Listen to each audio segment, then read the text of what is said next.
inilikhang artificial intelligence ni Hiroki. Yun ay dahil sa...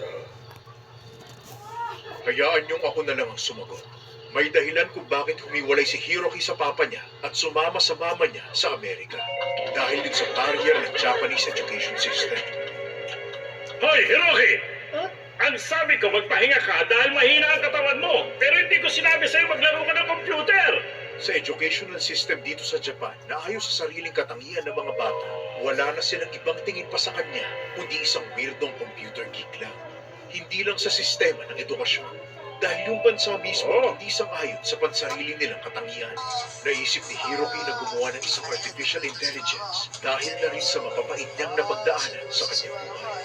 Ibig sabihin, dahil nagpakamatay na si Hiroki at ginawa niya yun bago pa siya makahanap ng paraan para ma-reset ang bansang Japan, ang artificial intelligence na to na patuloy sa paglaki, ang Noah's Ark, ay may nagawa ng konkretong plano.